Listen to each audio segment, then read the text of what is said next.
Okay, welcome everybody to Network MindOUT webinar today.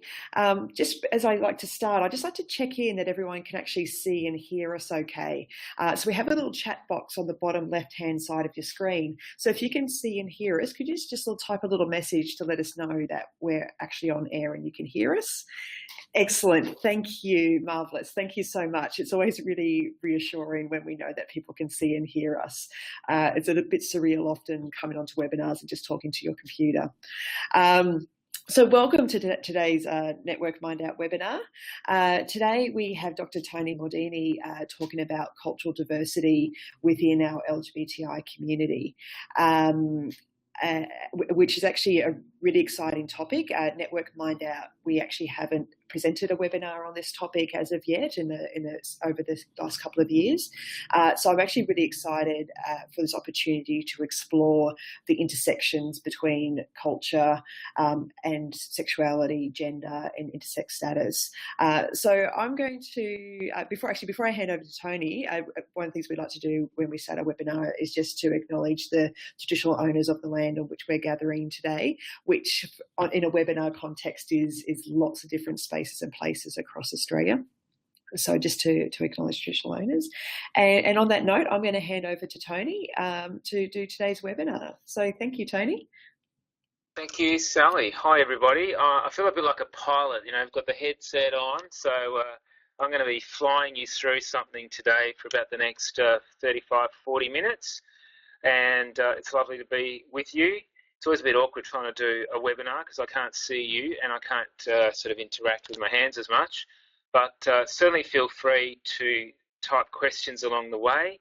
And I believe that then this is also being podcast later, so you'll have recordings and you'll have access to materials as well.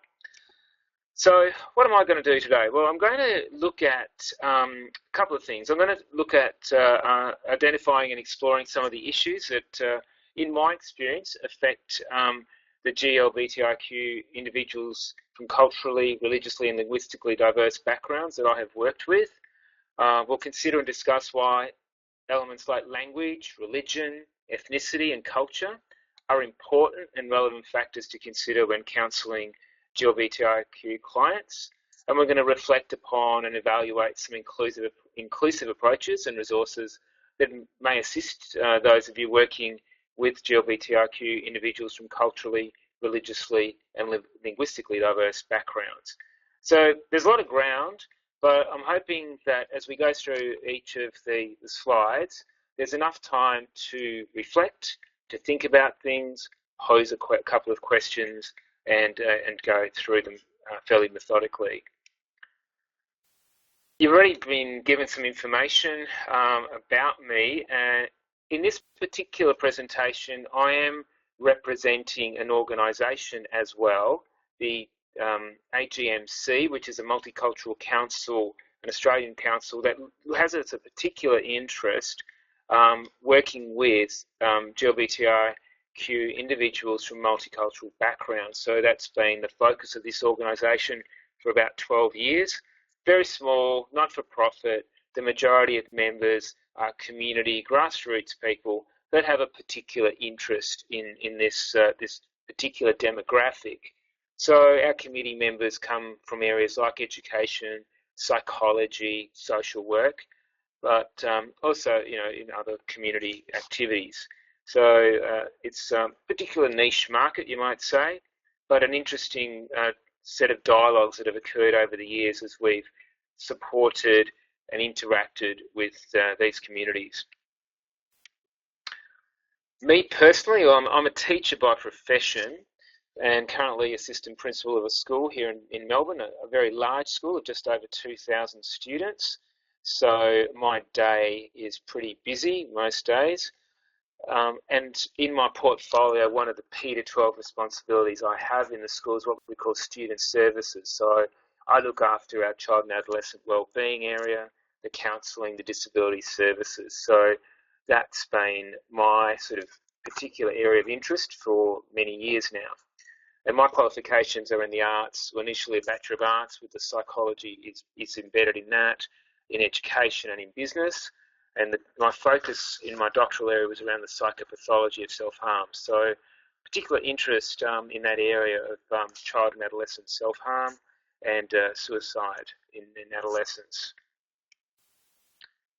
So we've got, obviously, as we've mentioned before, some focus communities. We're going to look particularly at that LGBTIQ community, or what I'm going to sort of refer to as the sexually and gender diverse community, because sometimes, as you probably find, people are not always as clear-cut, and sometimes we need to be respectful of the fluidity of how people might identify.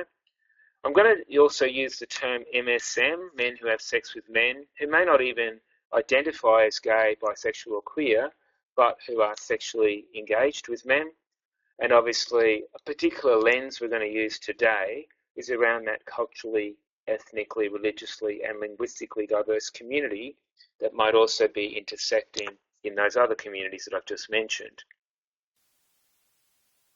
You've got an illustration there, and it's just a very simple way of possibly trying to explain, and I'll just use an example of someone that I've worked with, that he would sort of present, depending on his circumstances and where he is, to some people primarily, who would see on the surface, they see the gender, they might also see the ethnicity, he's Pakistani, they might also recognise that he is of the Muslim faith, and they may or may not recognise or know that he's also same-sex attracted, and it uses the term gay to identify himself. As we know with some of our constituents, sometimes those elements of a person may or may not all be at the forefront at all given times, and that could be for a variety of reasons. One of our members of our committee has, for various reasons, had to be quite circumspect about his sexual identity in certain areas, because obviously being a Muslim man, that could create problems for him in certain areas. So I think that sensitivity is really important, and we'll talk about this in a minute if we're working with individuals who might have needs of our services, and how we might respect and understand those intersections, that a person might be quite complex in how they see themselves, that there are many interrelationships in their lives, and that they will impact in some shape and form on how they live their lives.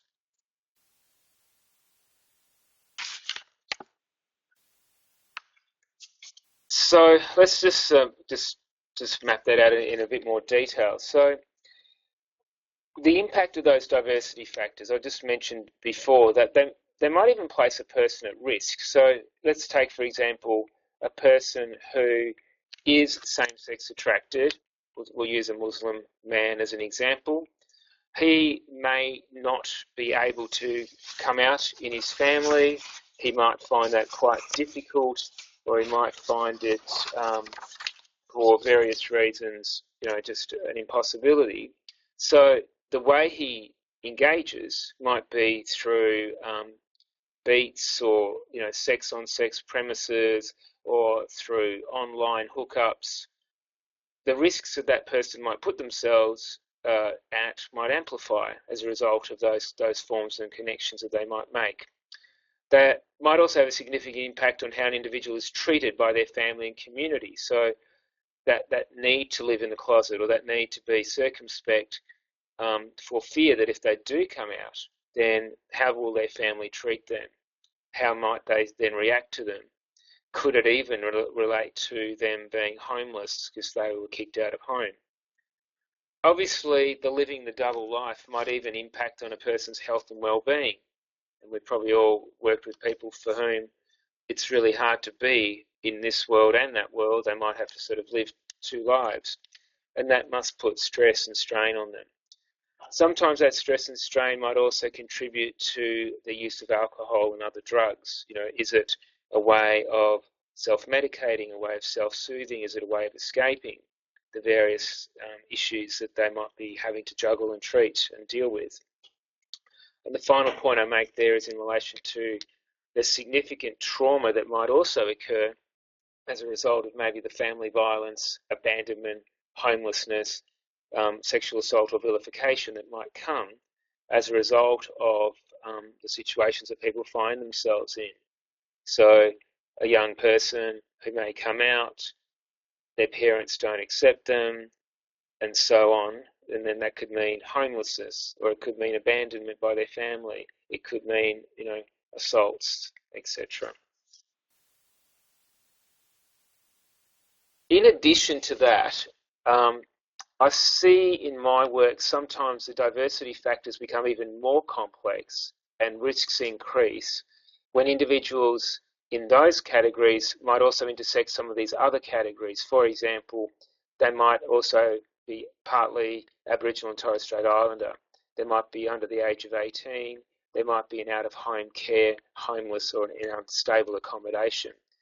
So you're adding just extra layers. I'm going to throw one more in there, and it's sort of as a side note this morning as I was rereading my notes, and that is that, again, I'm not sure what people have experienced in their own therapeutic work, but one of the things that I've noticed is that sometimes gay men particularly come out later in life. They might have been married, and then later on in life, they've had children, they've left home, and they've had a double lifestyle for quite some time, and then everything happens. And that can also create a significant stress level for them. It could create abandonment. It could create the fact that they might have to sell the family home. And so you've got a whole lot of other issues that could be impacting on them. And with that comes, obviously, the mental health risks. And we know from some of the suicide data that, there are interesting pockets that are not in the traditional 18 to 25 year age group. So I guess, that there could be other areas that we need to be mindful of, other risks that might come out at a later date. So just to summarise, I guess what we're saying at this point in time is that as the risks increase, therefore, as the categories increase, the factors amplify. One of the ways I've used it in some training I've done earlier on is it's a bit like sort of having a backpack, and that backpack is sort of added to. There's one thing, then another thing, and then a further thing, and eventually the burden just becomes a lot harder to bear and a lot more to carry. If we were in a workshop where we were talking, I'd probably do this in a different way, but for the moment I might just get you to think about your own clients, the people that you engage with in whatever fields of work you're working, to consider what are the elements that make up the individuals you're working with.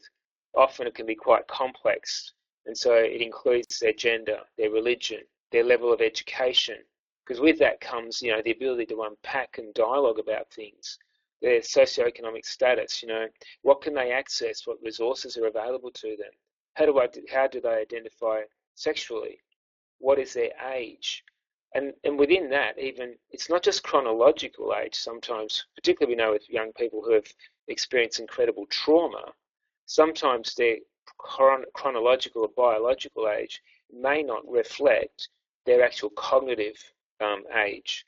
So, for example, in the school that I'm in right now, I've got a trauma unit, and in that trauma unit I've got 14 young boys that have experienced quite considerable trauma, some of it in one case in utero. So they might, in one case, the boy might be, 12 years of age chronologically, but as a result of what's going on and what has gone on in his life, he's operating at about a 6-year-old's level. So that's, quite significant in how we work with him, how we manage him, and how we deal with sort of the outbursts and everything else that happens. And finally, just talk there about personal circumstances. How we deal with things and how others might deal with things are quite different. So I guess my final statement about that is you cannot therefore expect that a templated therapeutic model is going to fit everybody. We obviously have done our training and we've done our courses and we've got our textbooks around us, but sometimes it's not that simple, and it takes a lot of work to try to unpack all of those elements and how each of those elements is impacting on somebody. With little people, the young kids that I work with, because I've got kids that are under 10 here as well, it's about sometimes just having those little narratives and those stories that give me all those bits of the puzzle. And it might take a long time until you pull all the bits of the puzzle together and you get that, I've worked it out now, or I've got a bit more of an insight now.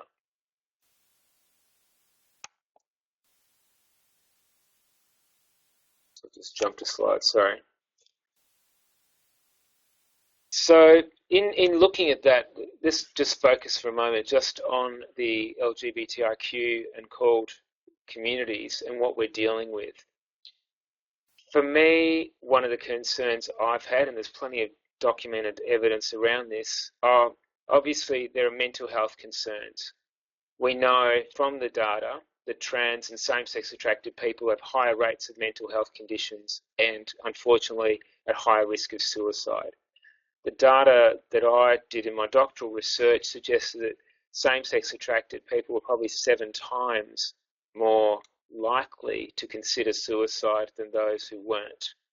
We know with some of the trans data, La Trobe University's done a lot of research in their 2015 research, which was called A Closer Look at Private Lives, that highlighted that for people who were trans, often that sort of risk peaked in their mid to late 20s. So so we need to be mindful, I think, that it's not always in the expected early years or the earlier years in adolescence, that it might be later on. That for some of our community, the LGBTIQ and CALD community, that if they are abandoned by their family, that creates an additional layer of trauma and stress on their lives, because for many people, their family is their go-to. Their family is their base. When that is eroded, when that disappears, then obviously it's a very difficult road for some people if they don't have that around them.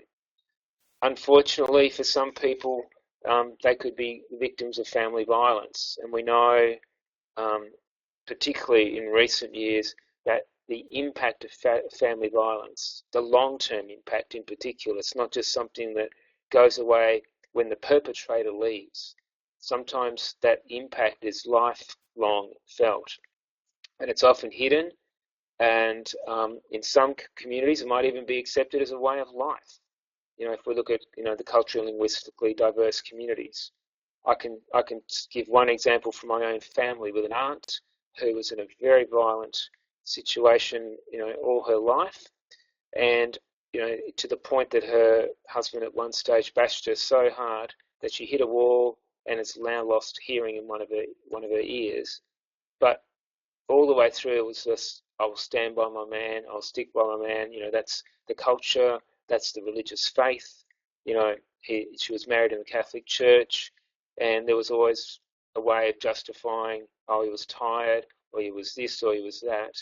So she just lived with it. But so did 3 children who witnessed it. So you can't just expunge those things. And if you then add, other factors where a child might feel or is identified as being different, then that might add even more layers. So until we unpack it all, we don't even know what's going on in the background. Obviously, if a person is homeless, that makes it even harder for people to engage in services. And that's a really difficult one to, or even if you engage them in services, will they continue to go to services if they're not in a stable environment where they're moving around or couch surfing or living in homeless shelters where life is very transient and it's very hard to even remember where your next appointment is going to be and how you're going to get there and so on. So it does complicate it.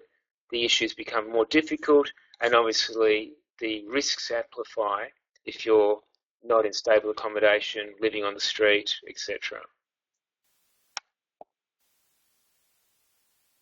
I've just put 2 points here, but I think for me they're sort of often front of mind when I'm working with someone who comes from a multicultural background, but is also dealing with some issues around their sexual or gender identity. I think one of the first things, and it's probably for most of us is a no-brainer, it's about using respectful and inclusive language, which means checking in with the person about how they identify and even the pronouns that they use for themselves. So, you know, the he and the she, which most people use as the go-to, and sometimes they know no other, and then they're not as broadly educated or experienced. But for some people, it's not necessarily the pronoun that they would use. So it's about checking in with the individuals to, you know, how do they wish to be talked to, and then how do they wish to be identified, so that they feel quite included in what's going on. Obviously, that can be complicated, and sometimes, you know, we can make mistakes, but I think if we've at least reached out appropriately to a person, they can say, oh, well, you're trying, and you're trying to get it, you're trying to understand who I am as a person. The other aspect of this, particularly when working with people from culturally and religiously diverse backgrounds, is to having that sensitivity to applying that cultural, religious and ethnic lens, and not underestimating the impact of those elements on coming out or living, you know, as LGBTIQ. So, for example, if a person has grown up in a religiously defined environment, and from childhood, it's very hard to then just expunge that. Sometimes what comes with that is feelings of guilt, or feelings of I've let my community down, or that sort of tussle between, you know, this is not the way you know, my faith expects me to live.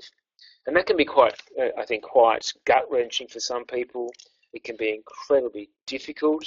They're caught between a rock and a hard place. They want to respect their faith, but then their doctrine says, no, this is not possible, you know, and we've seen, particularly within some of our religious communities, you know, horrific gay hate crimes, or, you know, sort of crimes of that nature, and so it puts people into a situation where they're fearful, or they're concerned about coming out. And so we, in a therapeutic environment, you know, would be being irresponsible if we sort of said to a person, oh, well, you know, that's so old-fashioned, or that's back in Iraq or Iran, you know, we don't kill people here. Well, we don't, but in their community they might be shunned, they might have a whole lot of impact as a result of it, and so it's not as simple if we aren't being respectful as well, and having that cultural and religious or ethnic lens that might need to be applied when discussing these things with a person. So, just in summary, I suppose it's, you know, as if our jobs weren't hard enough, we sometimes need to also think about, well, you know, it's not just the obvious. There is a lot that isn't obvious, you know, even around gender. You know, how does a person identify? What is their faith, and is it significant and important? Is it embedded? Has it been part of their journey since childhood? And now it is a real tussle between faith and what it means traditionally within the ambit of the doctrine, versus wanting to still maybe maintain some connection with that faith, but also live their life as their sexual or gender identity is calling them to live their life. Language, you know, what does, you know, does it, how do you speak to your parents or to your grandparents who don't speak English about, you know, coming out or who you identify as, when it might be something that they just fully don't understand?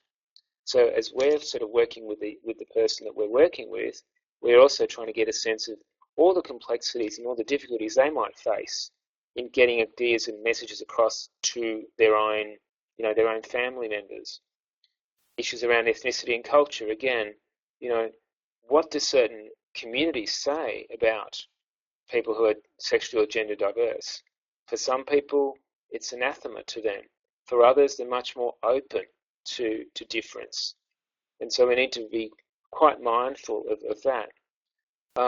If a person isn't traveling well from a health or a mental health perspective, that can add, you know, additional things that they have to deal with. Their journey is amplified, you know, and difficult. Also, factors around age, Aboriginal and Torres Strait Islander identities, into intellectual disabilities and other conditions that might be present. So all those impact and layer how we're going to work with somebody and how we're going to deal with it. Just going to use an example, and obviously names are changed, but this just gives you an example of some of the sort of things that I'm sure if you and I have probably all dealt with. But I'll give this young person's name of Dilara. Dilara is someone that I've worked with in the past. Of Turkish background, same-sex attracted. In addition to that, Dilara has battled with anxiety and depression over the years, and it's one of those you sort of have to sort of say, is it the chicken or the egg? What came first? Is the anxiety and the depression partly due to the other battles that she's facing around her own sort of her sexual identity?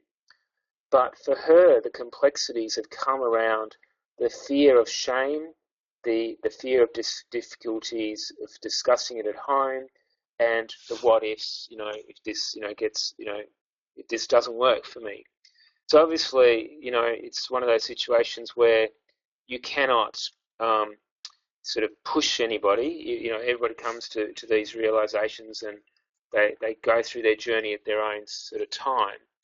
But in her case, the thing that I found interesting is that we haven't obviously discussed the sexuality issues with her parents, but even just trying to discuss issues around mental health have been an issue because in her cultural group, there's been some concerns about, oh, no, we don't think there's an issue here. She's all right, just having a bit of a bad day. Because I guess for them, it's that sort of area around shame and concern around even identifying that the child might have some mental health issues. So we've got to get that one sorted in a sense before, in this case anyway, we can go to the next step. But the two, as you can obviously appreciate, are interconnected, but we've got a few little hurdles to get to first. Obviously, we have our own state and territory agencies, and I didn't put sort of things on this list that are more sort of centric around particular areas, but these are more sort of ones that are Australia-wide. As obviously you would know, there are many people, many groups out there. We have a great relationship with Headspace here at work, but there are many other organisations like Beyond Blue and Lifeline, of course, that, for emergencies. The Black Dog Institute's got a lot of great resources. I put AGMC's details there. We, as an organisation, don't offer one-on-one support, but if somebody was to email us and say, look, we've got a Turkish family or we've got a Lebanese family or, or whatever group that would like some support, within our own networks, we could sort of help out by sort of saying, well, we do know this person who speaks Arabic or Turkish, and they might be a good sort of community support for you. But we'd use our networks to help connect people that way. For your own research, if you're working with children, the Child Trauma Academy has been a really useful resource for us at work. We are using our trauma-informed practice in our school as a result of the work they've done in America at the Child Trauma Academy, and I've had one of my staff trained up, and they are the group that has also worked very carefully with Berry Street. If any of you are in Victoria, you'll know of the Berry Street organisation, and they have a very strong trauma-informed practice in the way they work with children in residential care or in the foster care system. Groups like Men's Line have obviously got a particular area of interest, the Kids Helpline, and as I say, there are many other groups. There's a group called Mind, which is very Victorian-centric, and they do offer some resources like youth residential rehabilitation services. So sometimes when young people are out of home, they can assist.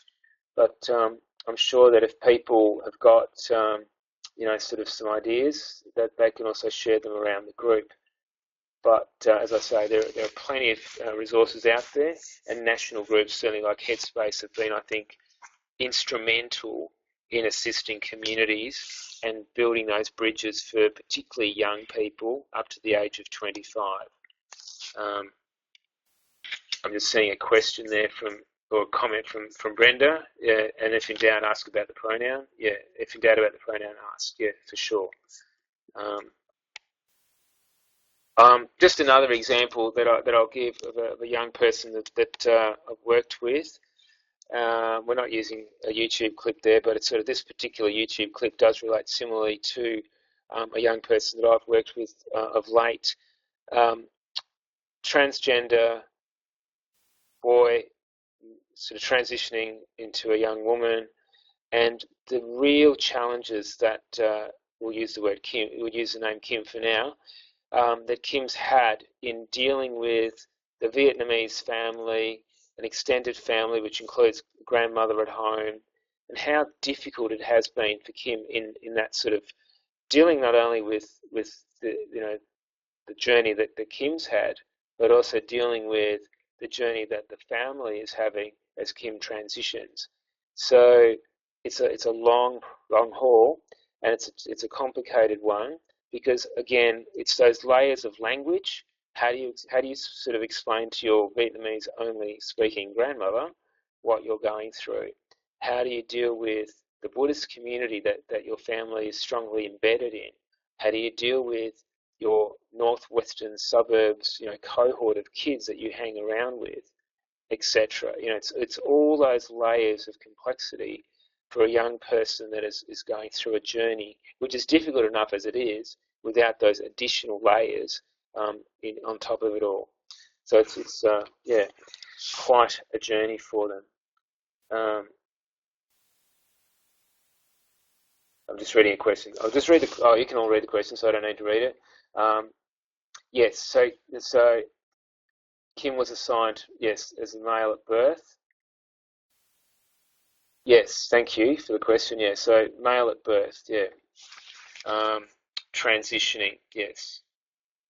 So now it's a transgender woman, yes. Thank you for picking me up on that. Yeah. So I'm just going to make a couple of concluding comments, and there's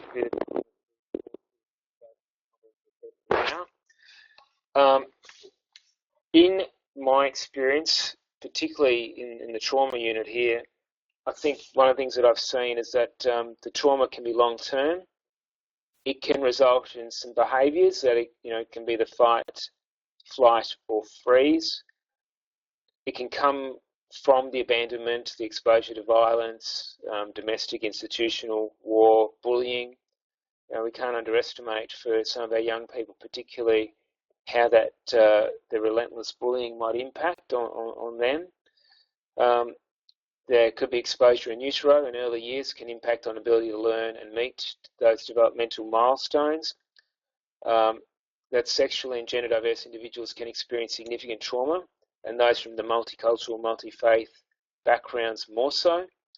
And that prolonged exposure to trauma, as we certainly have found with the children's research that we've done, can cause physiological changes in the brain, and therefore, as I mentioned earlier, they might be 12, 13, 14 years of age biologically, chronologically, but sort of their actual developmental capacity, their cognitive capacity is much younger. I'll just make a comment just on the second dot point for a minute around behaviour around fighting, flight, the fight, flight or freeze. One of the things I've been involved with of late has been with the justice system, and it can be quite difficult if a person who is transgender or who is sexually diverse in the way they identify, for the system to deal with them at this point in time. Like, we know we have male and we have female prisons, we have male and female detention areas. So I think there's still some work to be done there, and sometimes the courts and the police can be really sort of challenged in ensuring that a person is appropriately looked after in those sorts of situations if they have for whatever reason, come into the juvenile justice system or as an adult into the adult sort of justice system. So it can be quite important for people that are working in that space, supporting people, that they have that support. And thank you, yes, and in crisis accommodation as well, sometimes there can be a very difficult situation for people needing crisis accommodation where it might be in that traditional gender specific, this is a men's shelter or this is a women's shelter. It's not necessarily going to be the right fit and not really sensitive and appropriate for some of our clients. Thank you for the question, Rachel. Just as a slide there, again, most of you have done your psych studies or sort of biology studies where you can see what can happen where a child's brain is affected by trauma, that areas just don't develop. My friends, I've been speaking for nearly 40 minutes. I am conscious that if people want to make any comments, we can do that, and it doesn't necessarily mean me that has to answer them. But if people have some questions or comments they want to make between the 27 of us, we can, 31 of us, we can share any comments or questions we'd like to.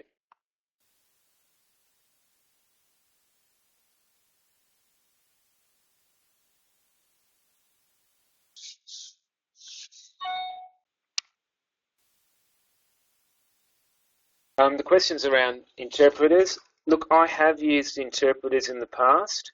Obviously, it might require some work with them beforehand just to ensure that they are going to be appropriately sensitive.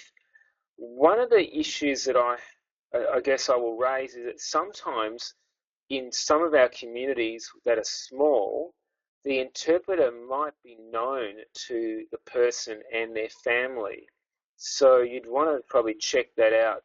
And if that is the case, you might want to check with the client if they're happy for that person to be the interpreter. So you might, I guess to summarise that, you might need to know who the interpreter is that has been offered.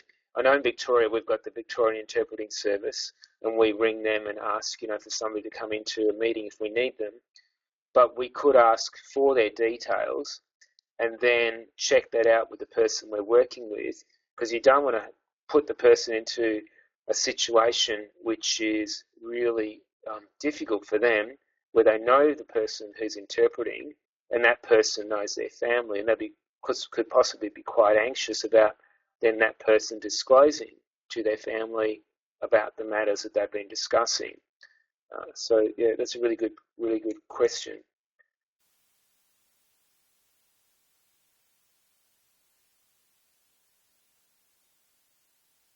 There's a question here around the LGBTI liaison officers. Sometimes may be multicultural, at least be trained in multicultural issues, suggesting that police are or may become involved.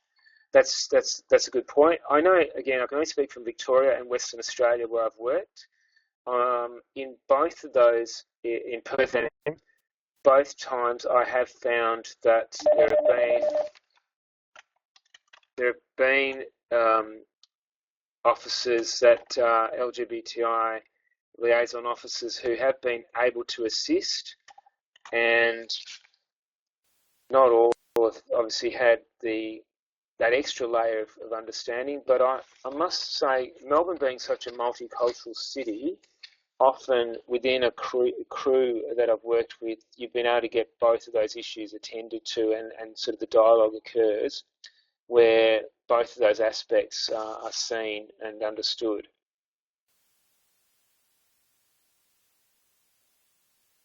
Just reading the next question here.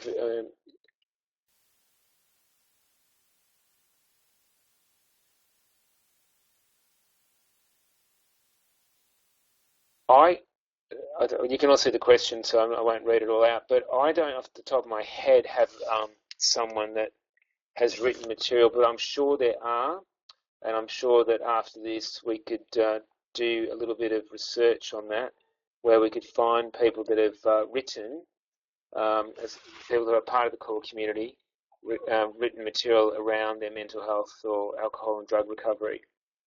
Because they would be good vignettes, I think, if you're working with other people in similar situations.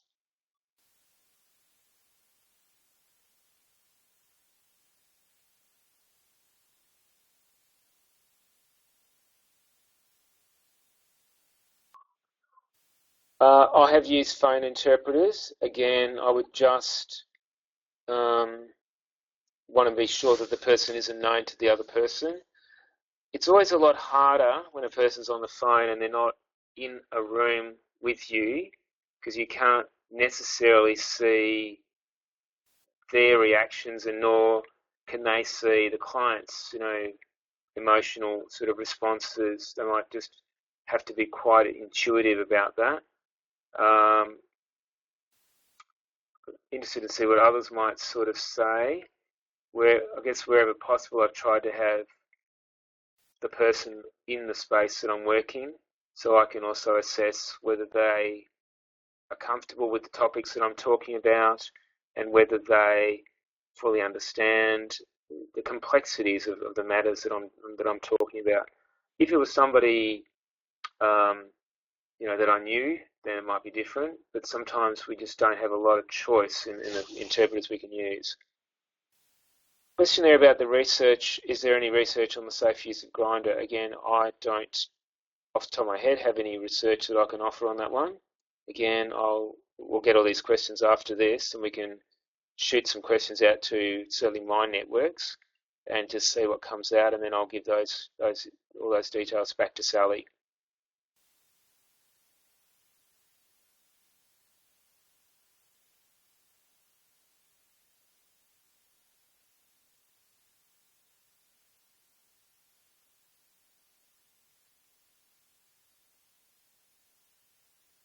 All right, I think Sally's online, so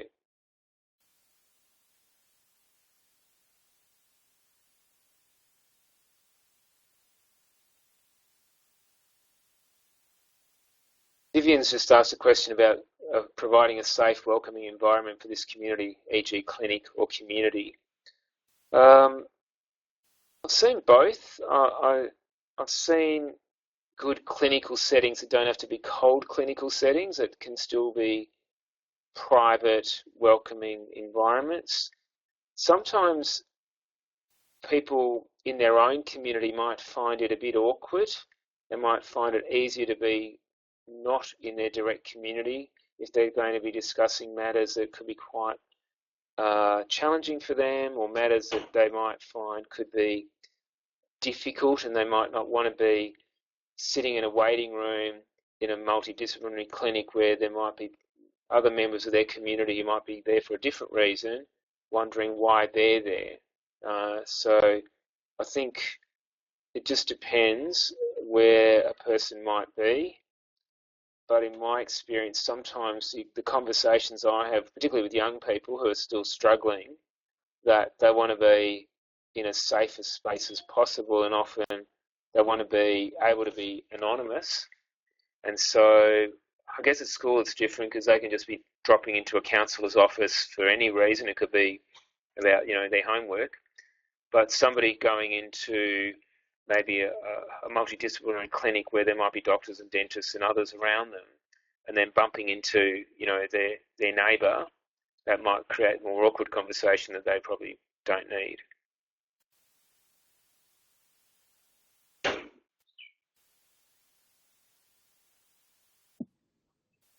Hi, Sally. Hi, Tony. I just thought I'd jump back on at the end and to help wrap it up. Still, if anyone has any other questions, please feel free to keep chucking them up. And actually, Patrick has just shared a link to a Colouring in Rainbow book, I think, by the looks of it. So please check that out. Thank you so much, Tony. It was such a great presentation today. I thoroughly enjoyed it, and I hope people listening did. And I'm assuming that if people want to get in contact with you to ask other questions, they can do that. Is that right? Sure. Yeah, great. And I'm always happy for people to contact myself at MindOut to follow up and ask after resources or to confirm questions. The recording from today's webinar will be posted up on the MindOut webpage probably the next day or so. So please feel free to share it with your colleagues and through your networks, and to continue the conversations around inclusive practice for culturally and linguistically and religiously diverse people within our LGBTI communities. So I think I'll just double check if anyone has any other last minute questions before we finish off. But I think it's all sort of quiet on the front there. So thank you very much, Tony, for coming in today and doing this. And yeah, really appreciate that. Awesome. Okay, lovely. Thank you very much. Well, we'll wrap up. Just before we finish, there was just a little question come up the end from Rachel, who's just reflecting about intersex people. Tony, did you have any experience working with intersex people from culturally diverse backgrounds? Rachel, I haven't personally had any experience, but I'm happy to just check in with our committee members. There might be someone that has. I personally haven't, but so I don't feel qualified to speak on that topic. But I'm happy to just ask our committee and just see if somebody who has might want to just post up some materials or get some materials out to individuals in this group, if you like.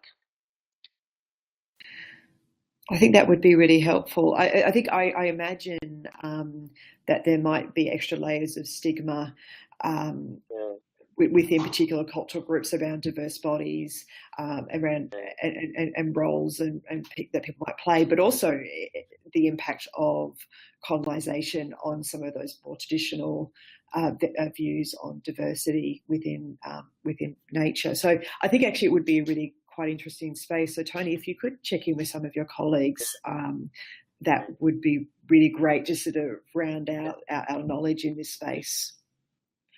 Do. Excellent. And if you come across anything, I'll post some information about that in the next Network MindOut newsletter. I imagine it might be a space that there isn't a lot of information on, and it might be more about people's personal stories and experiences. Yeah, I'll see. Yeah. Awesome. Okay, lovely. So yeah, just please invite people just to keep touch base and contact us if you have any other questions, and we'll follow up on a few of those questions. I think it's really great to have these conversations. I often see these webinars as ongoing conversations that we're having within our community, within our organisations. So thank you for Tony today to come along and add this extra dimension to our conversations. Lovely. So thank you very much, Tony. Thank you. Thank you. Okay, I'll log everybody off now. So thank you.